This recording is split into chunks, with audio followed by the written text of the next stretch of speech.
Graça e paz, irmãos, da parte do nosso Senhor e Salvador Jesus Cristo, aquele que era, que é e que há de vir. Amém. Abra sua Bíblia no Evangelho de Marcos, capítulo número 15.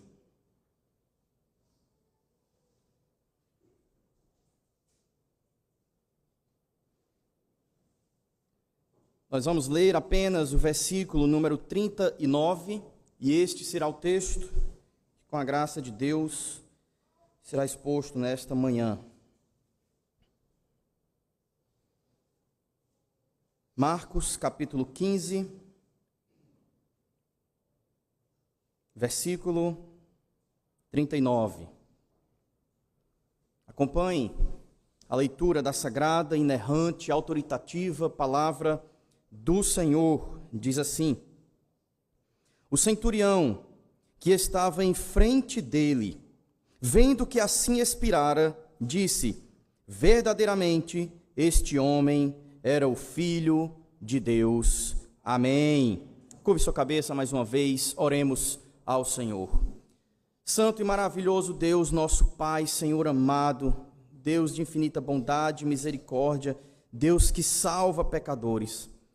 Nesta manhã aqui estamos reunidos e chegamos no momento ápice do teu culto, momento onde o Senhor Deus fala com o teu povo, com a tua doce voz que ressoa em nossos ouvidos e coração para a salvação do teu povo. Te rogamos, ó Pai, que assim o Senhor nos conduza nesta manhã, falando conosco, que a mesma voz que criou o universo tão poderosa, hoje fale em nós e recrie em nós a imagem do Senhor, que foi quebrada e esfacelada pelo pecado. E que assim o teu povo veja a glória do Evangelho do Senhor Jesus Cristo, em nome de quem nós oramos. Amém. Irmãos, nós somos conhecidos como igreja evangélica, não é assim? Quando perguntam para a gente se nós somos de alguma religião, nós dizemos que somos cristãos evangélicos, igreja evangélica. Nós dizemos que pregamos o Evangelho, não é assim? Que temos que apregoar o Evangelho, mas muitas vezes essa ideia do Evangelho é algo não muito entendido ou compreendido por nós. Quando nós falamos do Evangelho, nós dizemos que o Evangelho é o Senhor Jesus Cristo que morreu na cruz para pagar pelos nossos pecados. De fato, isso é o Evangelho. Mas eu queria caminhar com vocês hoje, aprofundando um pouco mais do que é este Evangelho. Nós estamos aqui diante de um texto, de um versículo, que podemos dizer assim, é o mais puro suco do Evangelho. Essa palavra Evangelho significa a boa notícia, que é uma nova notícia de salvação para o perdido.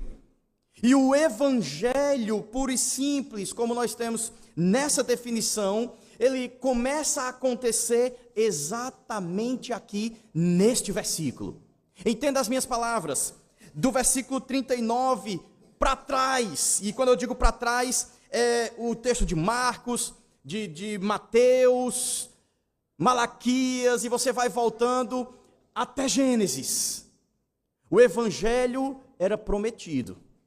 Aqui no versículo 39, ou exatamente nesse momento onde o Senhor Jesus Cristo expira, ele morre, e o centurião diante dele o declara como sendo o homem, filho de Deus. É quando o Evangelho começa a atuar, cumprindo todas as promessas e profecias. O Evangelho, como eu falei, é a boa notícia de salvação para o perdido. Essa notícia, ela foi pregada e profetizada no Antigo Testamento. O homem foi criado à imagem e semelhança de Deus, e o pecado deturpou essa imagem, quebrou essa imagem, e por isso um Messias foi prometido, o descendente da mulher que pisaria a cabeça da serpente. Deus enviaria este descendente da mulher, que era o próprio Deus encarnado, a fim de destruir aquilo que o pecado fez com o ser humano. E esse é o teor de todo o Antigo Testamento. a vinda do Messias. As promessas, as profecias, as festas, os sacrifícios, as oblações, as ofertas, o templo, absolutamente tudo, apontando para a vinda deste que tiraria o pecado do mundo. Mas o Evangelho, como eu disse, é a boa notícia de salvação para o perdido. E se você pensar comigo, o povo de Israel não estava perdido. O povo de Israel era o povo da aliança. Deles é o pacto. Deles são as promessas. Deles são as profecias. Eles são o povo de Deus. Eles têm a marca de Deus. Eles estão junto de Deus. Eles são o povo do pacto. Quando o Senhor Deus manda os seus servos profetas profetizarem a respeito daquele que viria como Messias prometido, o que Israel faz é não dar ouvidos aos profetas. E toda a história de Israel é uma história de pessoas que recebem a promessa, mas se desfazem dela, que se inflamam com outros deuses, que traem o Senhor. Deus manda os profetas avisarem, eles surram os profetas. Deus manda os seus servos avisarem, eles surram os seus servos. Deus então manda o seu filho, e o que acontece? Eles matam o filho. Essa é precisamente a parábola dos trabalhadores na vinha, que o Senhor Jesus Cristo conta. Uma vinha foi entregue, e os trabalhadores surraram e bateram no servo que o dono da vinha mandou, por 2 vezes. E o dono da vinha diz o quê? Enviarei o meu filho, e aí sim, eles vão honrar tudo.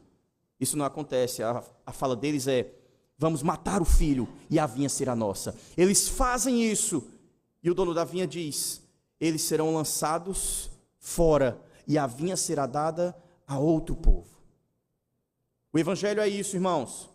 Um povo que não era um povo que era povo, rejeitando esse libertador, e por causa dessa rejeição, um povo que não era povo, agora é incluído no pacto do Senhor por ter crido nesse libertador. Deus estava com o povo de Israel, Ele era o Deus de Israel, Ele se fazia presente com o povo de Israel, e a sua presença era demonstrada onde? No templo, no tabernáculo. Tabernáculo, tenda, é exatamente isso que significa, o local da habitação de Deus com o seu povo, o povo de Israel. Eu serei o seu Deus, eles serão o meu povo, eles terão a minha marca, a circuncisão, é Deus no meio do povo, em uma casa, em uma tenda, assim como todos tinham tendas, Deus tinha a tenda dele, assim como todos tinham uma casa, Davi constrói ou planeja construir a casa do Senhor, o templo do Senhor, que marca a presença de Deus com o povo. Vocês sabem como era o tabernáculo ou o templo?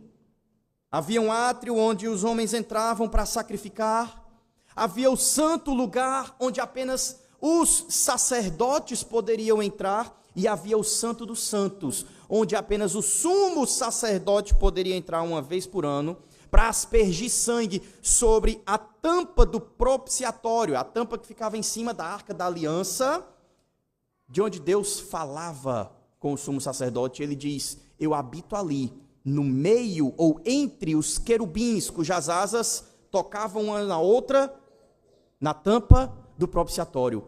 Ali é o lugar da habitação de Deus. O que nós temos no templo ou no tabernáculo é a exatidão de uma casa, uma sala, um local mais próximo do quarto e os aposentos principais. Lá, apenas o sumo sacerdote poderia entrar na presença de Deus, no santo dos santos, o quarto de Deus. Era a presença dele no meio do povo. O povo sabia onde Deus estava. Entretanto, aquilo que pertencia ao povo, a presença de Deus, por causa da rejeição do povo ao Messias, o Senhor Jesus Cristo, é tirado desse povo e entregue a um novo povo chamado gentios. É isso que nós lemos, ou foi isso que nós lemos em uma das leituras durante a liturgia. Isaías capítulo 9. Povo que vivia em trevas viu luz. Galileia dos gentios. Esse é o evangelho, irmãos. A boa nova de salvação para quem está perdido. E a ideia é exatamente essa. Israel, sim, estavam perdidos, precisam do Messias, mas eles já eram povo de Deus.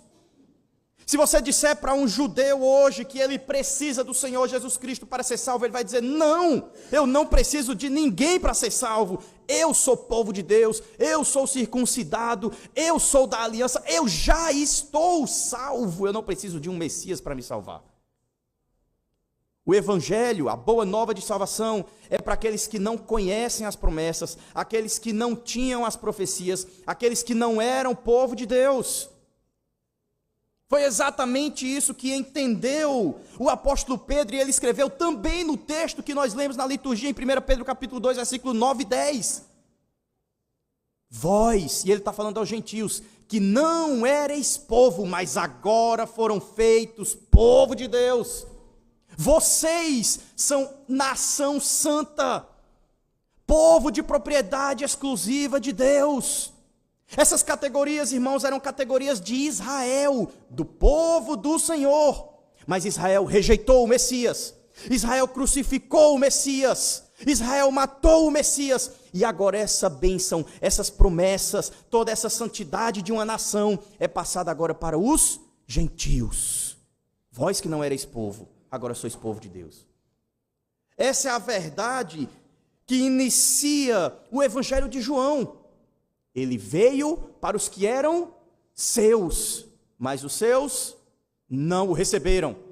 Então, a todos quanto receberam, deu-lhes o poder de serem feitos filhos de Deus, a saber, os que creem no seu nome. Porque não é da descendência de Abraão, não é de forma etnológica, não é por causa do sangue de Abraão. Paulo vai falar isso aos Gálatas, não é a descendência de Abraão física, a promessa foi feita para o descendente, o Senhor Jesus Cristo, e é nele que todos os povos são alcançados, para que a promessa de Abraão se cumpra. Em ti serão benditas todas as famílias da terra. Não é uma nação específica, não é Judá, não é Israel, é o mundo todo, dos 4 cantos do mundo. Por isso o Senhor Jesus Cristo diz: preguem este evangelho em Jerusalém, Judeia, Samaria e os confins do mundo. Isso é o evangelho. É assim que o livro de Atos se expande por todo o mundo. A notícia da salvação foi dada aos judeus. O Senhor Jesus Cristo veio, ele disse: eu estou aqui para salvar vocês. Hoje se cumpriu a promessa de Isaías, o Messias está com vocês. O que é que eles fizeram? Tramaram a morte e a executaram. Mataram o dono da vida. O Senhor Deus chamava Israel de sua noiva. Não é assim? Todas as vezes que Israel se inflamava com outros deuses, o Senhor dizia: vocês estão se prostituindo. O que é isso? Traição. Havia um casamento entre Deus e o povo de Israel. Ele era o noivo, Israel era a noiva. Israel mata o noivo. E o casamento, nós sabemos, é até que a morte os separe. Quando o povo de Israel mata o Senhor Jesus Cristo, mata o seu noivo, mata o Filho de Deus, Israel dá fim a uma aliança com aquela nação. O noivo então ressuscita e ele não tem mais nenhuma ligação com a nação antiga, com o povo antigo. Mas ele agora contrai novas núpcias com um novo povo, pois ele está livre deste casamento, a morte aconteceu. Ele contrai novas núpcias com um novo povo. Ele agora tem uma nova noiva. O nome dela é igreja, ajuntamento solene, eclésia, povo do Senhor, que não era povo, mas agora foi feito povo de Deus. Onde estiverem 2 ou 3 em meu nome, eu estarei com eles, em qualquer lugar do mundo. Nós somos alcançados por este evangelho, a boa nova de salvação para quem não era povo. Somos nós, eu e você. Esse é o evangelho do Senhor. Você lembra do Salmo 137 que nós cantamos aqui? O povo em Israel havia sido levado cativo pela Babilônia. Jerusalém ficou assolada, o templo foi destruído, o local da habitação, da presença de Deus, os aposentos celestiais de Deus na terra, foi tomado, foi destruído completamente. O que é que eles diziam no Salmo 137? Nós cantamos aqui. Como nós podemos cantar o canto do Senhor em terra estranha? Como? Nos dói o coração não estar em Jerusalém. Que nós não nos esqueçamos de Jerusalém, estamos em outro lugar. Nas margens dos rios da Babilônia, nós nos assentávamos e chorávamos porque não estávamos em Jerusalém, no local onde Deus se fazia presente. Isso tudo por quê? Pecado em Israel. Deus estava punindo o povo de Israel, retirando a sua presença do meio deles, e eles choravam porque o templo não estava com eles, o templo tinha sido destruído, eles estavam distantes do lugar onde Deus habitava. Quando eles voltam, e você deve ler alguns profetas menores que falam do retorno deles, Ageu é um desses profetas, eles começam a reconstruir o templo em Jerusalém, só que o templo é menor. Eles olham e eles dizem, não está como era antes. E as palavras são, a glória do segundo templo será maior do que a do primeiro. Não é assim? Só que a referência não é ao templo físico. A referência é ao Deus conosco, o Emanuel, que é o templo de Deus, a habitação do Senhor no meio do seu povo. Não se dá por paredes, por construções feitas por mãos humanas, mas pelo Senhor Jesus Cristo, que é o Deus conosco, o Deus encarnado, e nós não precisamos de um local agora em Jerusalém para cultuar, onde o povo do Senhor se reunir. Senhor Jesus Cristo, Deus conosco, Emanuel, estará em nosso meio. Ele é o templo do Senhor. Não é à toa que também em João capítulo 1, ele mesmo diz que o verbo se fez carne e tabernaculou junto de nós, fez a sua tenda no nosso meio. Nós temos acesso ao Pai por intermédio do Senhor Jesus Cristo, que é o próprio Deus diante de nós.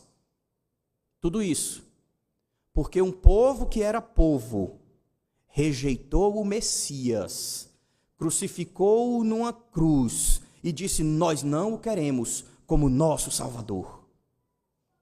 Quando isso aconteceu, o que Deus disse foi, seja feita a vontade de vocês, eu não serei o libertador de vocês, eu vou agora para os gentios. Todos os apóstolos foram chamados para serem pregadores aos gentios. Paulo diz isso, ele usa a profecia de Isaías e aplica a ele próprio, luz para os gentios. Essa é a ideia do Evangelho, essa é a ideia do Evangelho. E eu quero que você perceba isso nesse texto. Nós temos aqui um centurião, no momento em que o Senhor Jesus Cristo morre. O Senhor Jesus Cristo é crucificado em uma cruz, e os próprios judeus gritam, crucifica-o, crucifica-o. Caia sobre nós e nossos filhos a maldição de crucificar esse homem. São as palavras deles. Aquele centurião romano estava cumprindo as ordens do seu líder, Pilatos. Ele foi o responsável pela crucificação do Senhor Jesus Cristo. Foi ele que estava exatamente ali junto daqueles 3 homens, o Senhor Jesus e outros 2 ladrões, averiguando se os pregos estavam sendo bem batidos, se estavam sendo colocados no lugar certo, entre as juntas e os ossos bem direitinho para segurar o corpo do homem que seria crucificado. Foi ele quem comandou todos os açoites ali e olhou bem direitinho se as carnes vivas estavam para fora das costas do Senhor Jesus Cristo. Foi ele quem disse quantos açoites deveriam ser dados.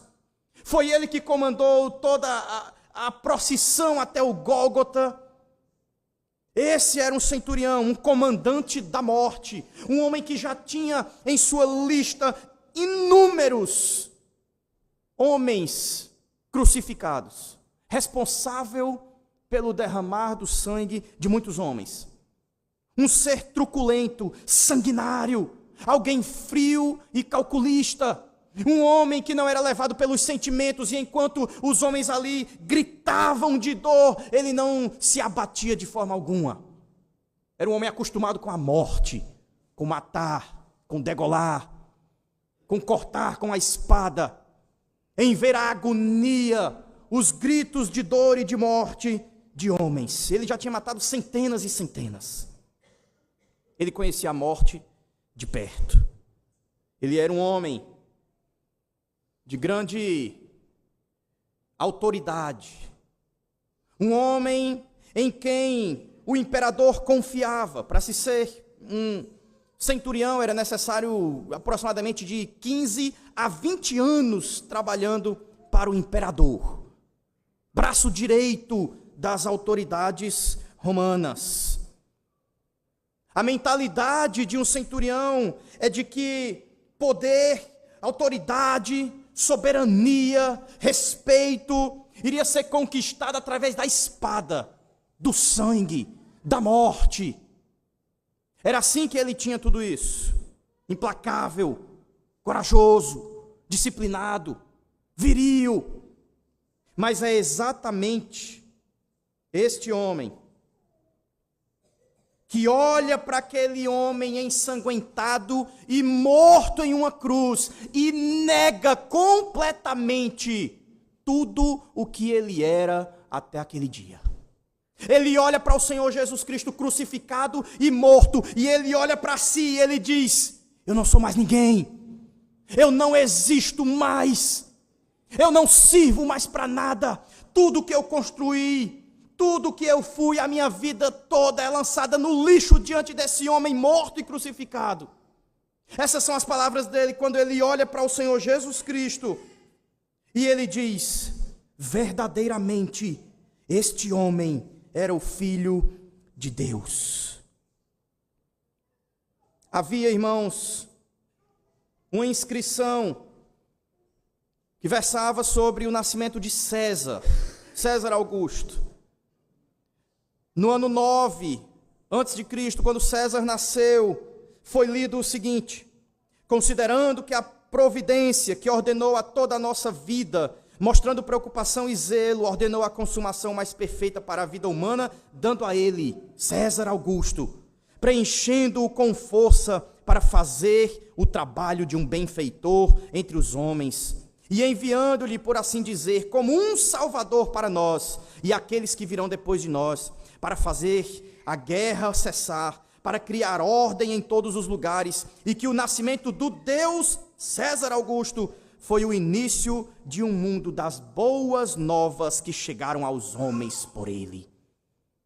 Era isso, eram essas palavras que eram ditas pelos centuriões, pelos soldados. César era adorado como um Deus, ele era o Senhor dos céus, o Deus encarnado. Reverência e adoração a César. Nenhum centurião chegaria no posto de centurião sem adorar a César, o mais poderoso homem de toda a província, César. Aquele centurião, ele olha não para César sentado no seu trono, com toda a sua glória, toda a sua pompa, tapetes vermelhos, prata, ouro, poder, soberania. Aquele centurião sabe quem é que manda, mas agora ele está diante de um ser, um corpo dilacerado, ensanguentado, irreconhecido, pregado em uma cruz, sem respiração alguma, esperando ficar podre, algo que ele já viu dezenas e dezenas de vezes, e ele olha para aquele corpo morto, e o que ele diz é: verdadeiramente, este homem é o Filho de Deus. Em outras palavras, irmãos, o que ele está dizendo é que o posto de César não é de César.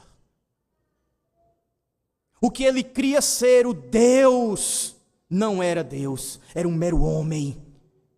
Que César, em seu trono, com toda a sua glória, não merece a glória desse homem que está na cruz, morto. Ele não está nem vivo para falar comigo. Um corpo morto. É o dono de todo o universo.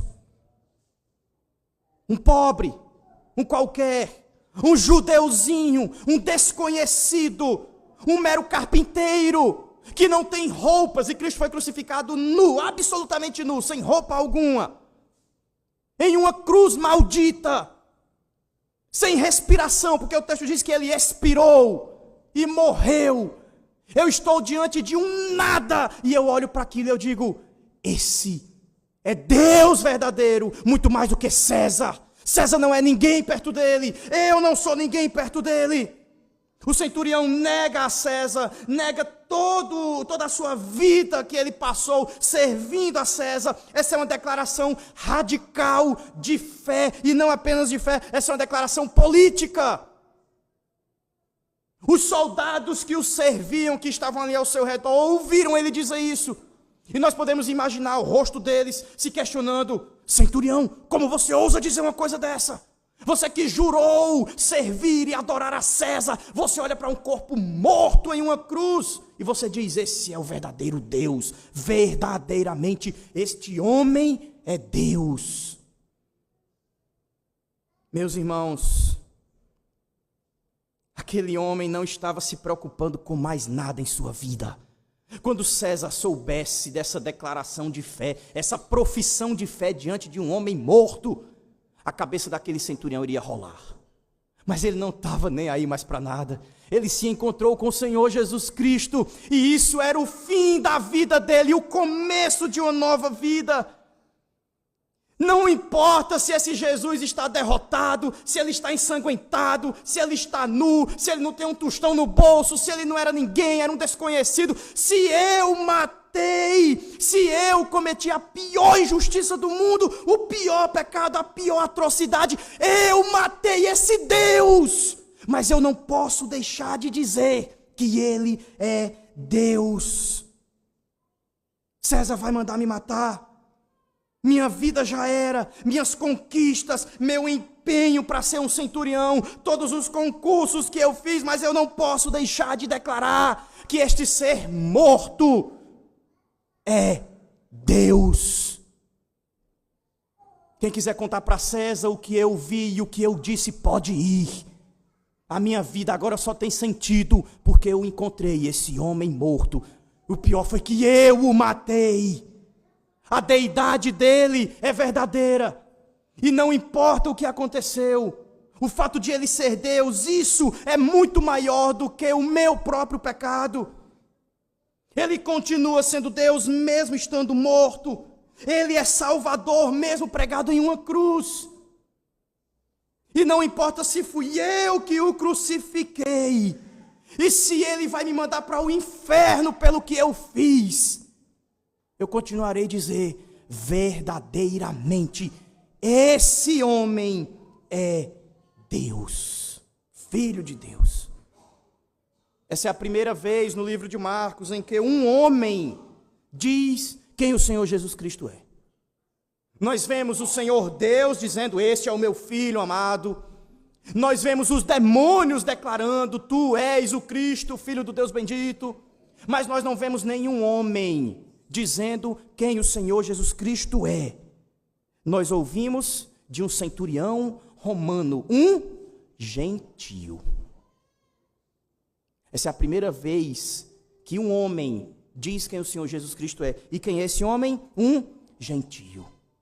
Os judeus não reconheceram o Senhor Jesus Cristo como sendo o Messias, Filho de Deus. Quem foi que reconheceu? Um gentio.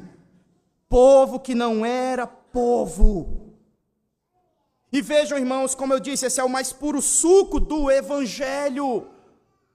Quem está reconhecendo o senhorio, a deidade, é interessante que ele diz, este homem é filho de Deus. Ele é homem e ele é Deus ao mesmo tempo, da mesma substância de Deus, da mesma essência de Deus. Ele é homem e Deus.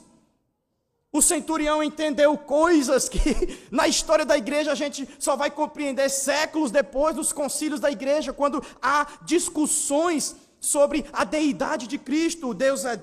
Cristo é Deus e homem ao mesmo tempo. Como isso se dá? O centurião já diz aqui, é a fé dele, é a fé cristã, é a fé que nós professamos, ele é irmão conosco. E vejam, isso aqui é interessante.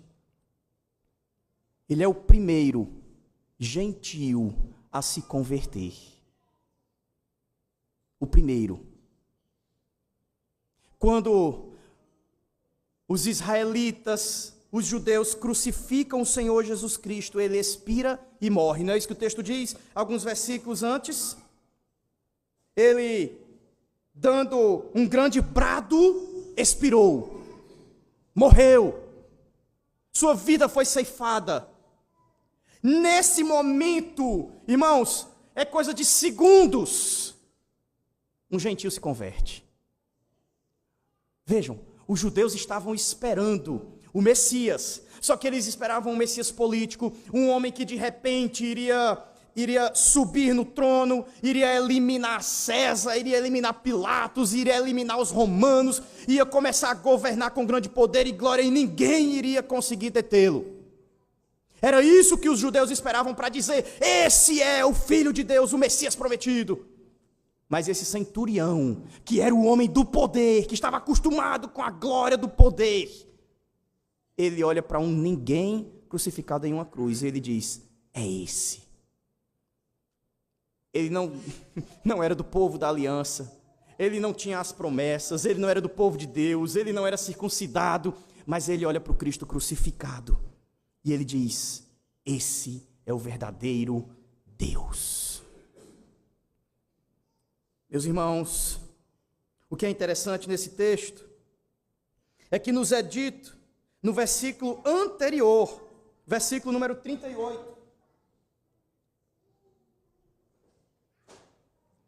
que o véu do santuário rasgou-se em duas partes, de alto a baixo. Vocês conhecem muito bem a história.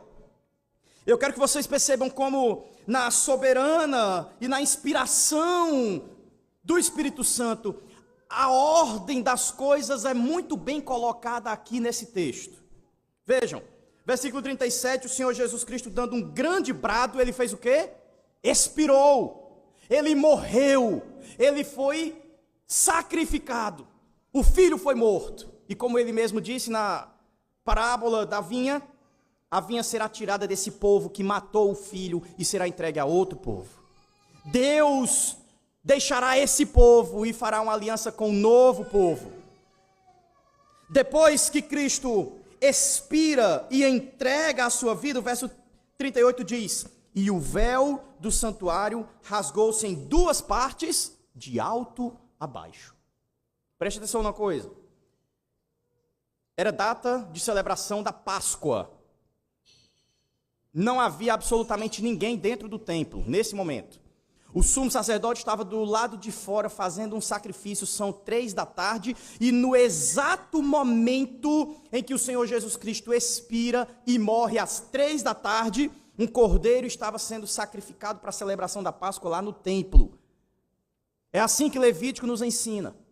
O horário certinho do cordeiro sacrificado e morto foi o horário em que o Senhor Jesus Cristo morreu em uma cruz. O cordeiro estava até amarrado em uma estaca, assim como Cristo estava em uma estaca, em uma cruz. Ele encarna completamente a Páscoa. Ele é o Cordeiro de Deus que tira o pecado do mundo, e ele foi sacrificado, e ele morre exatamente na hora em que o Cordeiro está morrendo no templo, Cristo está morrendo na cruz. Eu estou dizendo isso para que você entenda que lá no Santo dos Santos, no santo lugar, não havia nenhum sacerdote, todos estavam fora.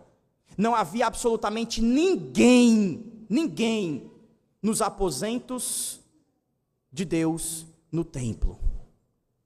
O véu rasgou-se de cima a baixo. Esse véu tinha aproximadamente 4 metros de altura, era um véu grosso. Se fosse de baixo para cima, poderia dizer que um homem pegou num lugar, outro em outro, e eles puxaram e foi rasgando até em cima, mas isso não aconteceu. Foi de cima para baixo, quando ninguém estava presente. Quem é que morava ali? No Santo dos Santos? Cujo trono é entre os querubins, na tampa do propiciatório? Deus. Ali era o local da habitação de Deus entre o povo. A pergunta é: quem rasgou o véu que separava a porta dos aposentos de Deus para o mundo? Quem? O próprio Deus. De cima para baixo. A visão que nós temos aqui, irmãos, é de um Deus que passou anos, séculos, morando naquela casa, naqueles aposentos, dizendo assim: eu sou o Deus de Israel e aqui é o local da minha presença. Mas quando Israel mata o seu filho, ele chuta a porta, ele arromba a porta, ele rasga o véu e ele diz: eu não habito mais aqui, e ele vai embora daquele lugar.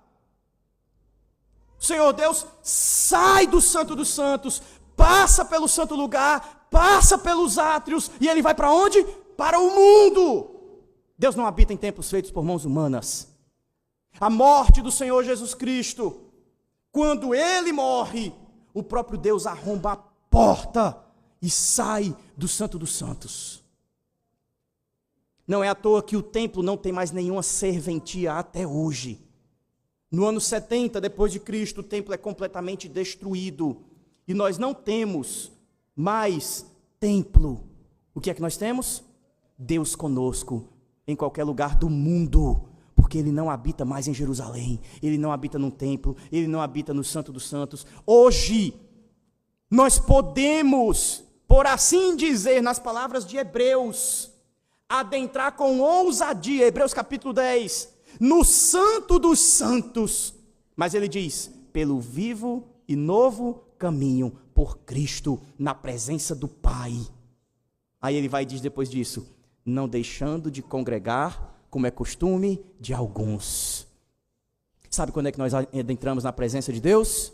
No culto público, em qualquer lugar do mundo, no culto público.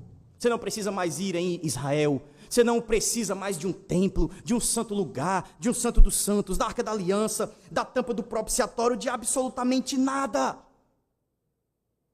Agora perceba, como eu falei, o evangelho puro. Olha a sequência dos fatos. O Senhor Jesus Cristo é crucificado, o Pai está vendo. O Senhor Jesus Cristo dá um brado, expira e morre. Deus diz: eu não tenho mais nenhuma relação com esse povo que matou o meu filho. E ele rasga o véu, ele sai do templo. E aonde ele passa? Entenda minhas palavras: direto na cruz. E quem ele encontra? O centurião. E o centurião olha e diz: verdadeiramente este é o Filho de Deus. O primeiro convertido na nova aliança depois da morte de Cristo. Um gentio, e o pior de tudo, o cara que matou o Senhor Jesus. Aquele que crucificou o Senhor Jesus. O principal homem, o responsável pela morte, por ter colocado ele naquela cruz, é esse que é salvo. Sabe o que é isso, irmãos? É graça sobre graça, sobre graça, sobre graça. É o Pai dizendo: o meu filho foi crucificado, foi morto, mas até aquele que o crucificou poderá ser salvo, quando olhando para a cruz, reconhecê-lo como seu Senhor, negando os seus deuses, negando César Augusto, negando a sua vida. Não importa o que aconteça com ele. Cristo salva, irmãos, o principal homem que o crucificou, o responsável pela sua morte. E a pergunta é: qual é o pecado que você tem, que você ainda acha que não pode ser perdoado? O que pesa tanto a sua consciência, a ponto de você achar que não tem liberdade para entrar na presença de Deus? Deus saiu do Santo dos Santos e ele vai para o mundo. Os apóstolos vão para o mundo pregando o evangelho. Jerusalém, Judéia, Samaria, os confins da terra. É o caminhar do Senhor até aqui. Fortaleza, Igreja Presbiteriana Betel, com todo respeito, fim do mundo.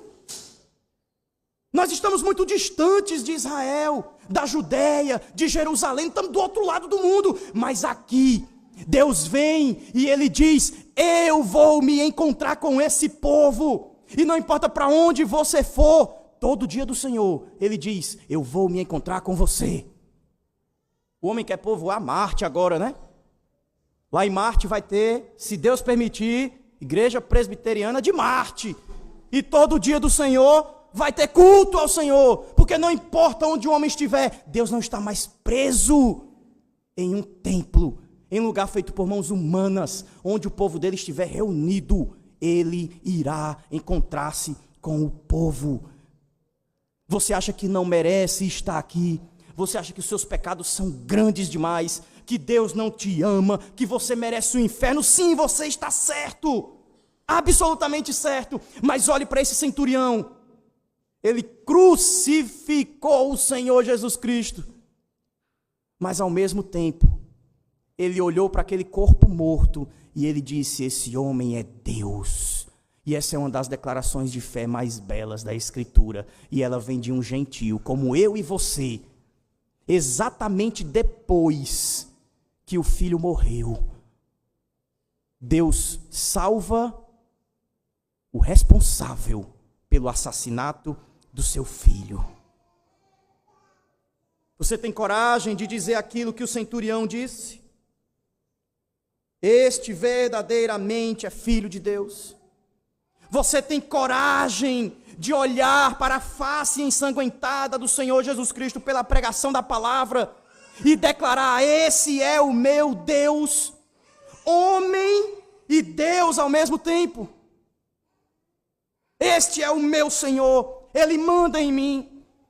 Não importa quantas vezes eu declarei que César era o meu Deus, não importa quantas vezes eu declarei que os meus bens eram o meu Deus, o meu dinheiro era o meu Deus, a minha família era o meu Deus, a minha saúde era o meu Deus, que todas essas coisas eu lance no lixo, para que Ele seja o meu Deus, e se quiserem tirar a minha vida, tirar o meu emprego, acabar comigo, Ele continuará sendo meu Deus, homem e Deus ao mesmo tempo, verdadeiramente.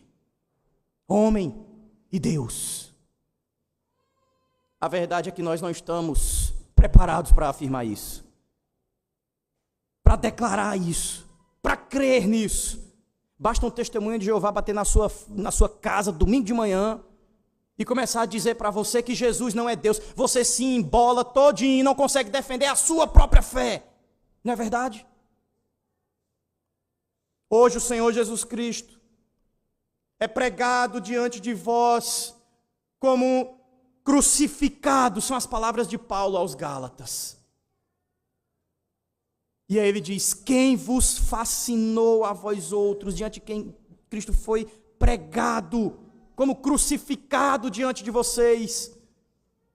O que fascina a sua mente, o seu coração, mais do que vislumbrar o Cristo crucificado, ensanguentado, morto, sem vida, desfigurado, nu? O que mais deveria chamar a sua atenção, vislumbrar você, fascinar você? Se não é nele que você crê, qualquer outra coisa será o seu Deus. Nós precisamos, irmãos, crer no Senhor Jesus Cristo, mas isso só acontecerá quando nós olharmos para Ele crucificado. Não importa qual seja o nosso pecado, não importa se foi você que crucificou o Senhor Jesus, há perdão para você. Não importa o que você fez no passado, não importa o quão horrendos tenham sido os seus pecados, não importa o quanto você viveu imerso nessa lama, não importa como foi a sua semana, como foi ontem, antes de ontem, o pecado que tanto lhe assedia, lhe massacra, lhe pisa, pesa a sua consciência e faz você pensar que não há salvação para você. Olhe para o Cristo ensanguentado e diga verdadeiramente, este homem é o Filho de Deus. Este é o Evangelho. O centurião viu o Senhor Jesus Cristo morrendo Ele sabia que os crucificados morriam normalmente por asfixia. Passavam 1, 2, 3 dias para morrer. Alguns eram mortos pelos bichos, chacais, urubus, aves de rapina, que iam lá comer o corpo do homem ainda vivo. Aquele centurião, ele olha para o Senhor Jesus Cristo, e o texto é bem claro. O centurião que estava em frente dele, vendo que assim expirara. O centurião viu algo que ele sabia não era humano. O Senhor Jesus Cristo dá um grande brado, um grito, e ele morre antes de todos. Porque na verdade, entenda por favor as minhas palavras, Cristo não morreu, ele deu a vida dele. A vida dele não foi tirada, e essas são as palavras dele: ninguém tira a minha vida, eu mesmo a dou. Aquele centurião que conhecia muito bem a morte, que estava acostumado com a morte, vivenciava a morte todos os dias, matava homens todos os dias. Ele viu um homem que tinha poder sobre a morte. E quando a gente fala que Cristo tem poder sobre a morte, a gente sempre pensa na ressurreição, não é isso? Mas ninguém consegue dizer a hora que vai morrer, e dizer assim, eu vou morrer agora, e morre. Sabe quem fez isso? O Senhor Jesus Cristo, porque Ele manda na morte dele. O texto nos diz que o Senhor Jesus Cristo disse: Pai, em tuas mãos entrego o meu espírito. Ele expirou e disse: agora é a hora, vou morrer. Morri, pronto. O centurião viu aquilo e disse: isso é loucura. Quem é o homem que diz eu vou morrer agora e ele morre pronto, do jeito que ele quer? Os homens lutam pela vida, lutam contra a morte. A morte está tomando eles, gritando, tentando se apegar em alguma coisa para não morrer. Esse diz eu vou morrer agora e ele morre. Parece que a morte se submete a ele e diz: se agora é a hora, então você vai morrer agora, porque você está dizendo que vai morrer agora, e você é que manda em mim. Aquele centurião percebeu quem é que mandava na morte, quem é o dono da vida, quem é o dono da morte, quem é o dono do mundo. Ele vê uma morte diferente de qualquer uma outra que ele já viu na sua vida, centenas e centenas de homens mortos por ele tirando a vida deles. Mas ele olha para aquele Cristo e ele percebe: ninguém tirou a vida desse homem. Foi ele mesmo que disse para a morte quando é que ele ia morrer. E ele morreu na hora que ele quis. Meus irmãos, aquele centurião entendeu muito bem o Evangelho. Ele entendeu que Cristo tinha poder sobre a morte. Que Cristo não morreu antes do tempo, nem depois do tempo. O interessante é que até Pilatos se admira disso, né? Vão lá dizer para ele: olha, ele já morreu, pode tirar o corpo. E Pilatos olha, já morreu? Mas como assim? Crucificado às vezes passa dias para morrer. Ele morreu, sim. Ele disse que era hora de ele morrer, ele expirou, disse que ia entregar o Espírito e entregou e pronto, está morto. Isso tinha que acontecer, irmãos, exatamente às 3 horas da tarde. Cristo entregou a vida dele às 3 horas da tarde.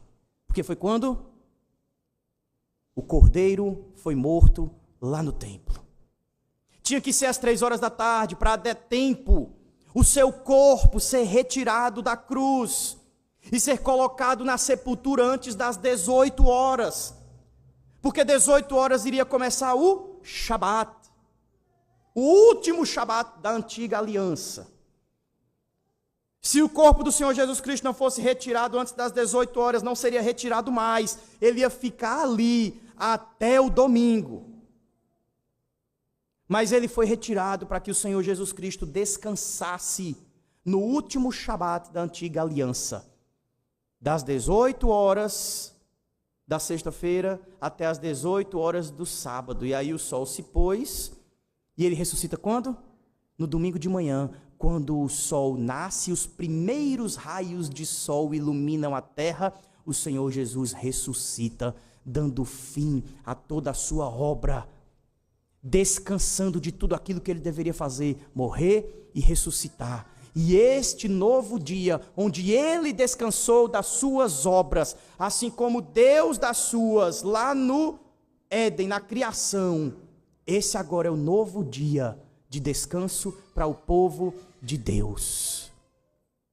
É o domingo, dia do Senhor, dia onde nós celebramos esse Deus que é dono da morte, dia em que nós professamos esse Cristo da forma que esse centurião o fez, sendo o primeiro convertido da nova aliança, do novo pacto. Nós apenas somos o desenrolar de toda uma história do Evangelho que começou ali em Jerusalém, tendo aquele centurião como primeiro convertido, foi para a Judéia, foi para Samaria, e agora os confins da terra são atingidos com este Evangelho. Meus irmãos, isso é o Evangelho. Esse foi o primeiro convertido. Se para ele houve perdão, haverá perdão para mim e para você. Não quero comparar os pecados de alguém que crucificou literalmente o Filho de Deus e os nossos pecadinhos, se é que eles existem assim, nessa categoria. Há perdão para nós. Cristo, ou Deus, não está mais em um templo. Aquele templo foi destruído. Hoje ele se encontra com o seu povo, assim como ele está hoje aqui conosco, dizendo: creiam no meu Filho, olhem para a sua face ensanguentada e professem a fé que aquele centurião professou. Professem a fé que todos os crentes professaram. Professem a fé nesse Jesus que é homem, verdadeiro homem, e é Deus, verdadeiro Deus. Nós podemos crer nele. Nós podemos crer nele. Não importa qual seja ou qual tenha sido os nossos pecados. O véu foi rasgado.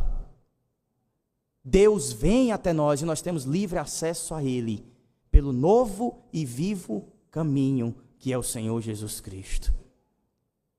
Não é para aqueles que nascem do sangue, mas é para aqueles que o professam como Filho de Deus, vero homem. Esse é o novo povo, essa é a nação santa, não Israel. Esse é o povo de propriedade exclusiva de Deus, a fim de anunciar as suas maravilhas. Nós, que não éramos povo, mas agora somos povo de Deus, a saber, os que creem no seu nome e dizem todo domingo, todo culto: este homem é verdadeiro Deus. Que esse seja o desejo dos nossos corações, professar essa fé sempre na presença do Senhor, em qualquer lugar do mundo, crendo que agora somos povo da aliança, salvos por Ele, não importa o tamanho dos nossos pecados. Que Ele assim nos abençoe. Amém. Curve sua cabeça, feche seus olhos, oremos ao Senhor. Santo e maravilhoso Deus, louvado seja o teu nome pela tua obra concluída em nosso favor. Senhor Jesus Cristo, que foi morto em nosso lugar, pagando pelos nossos pecados para nos dar vida. Te agradecemos, ó Pai, por este relato inspirado pelo teu Santo Espírito, da conversão deste homem, responsável pela morte de Cristo, mas que alcançou perdão ao olhar para o Cristo crucificado.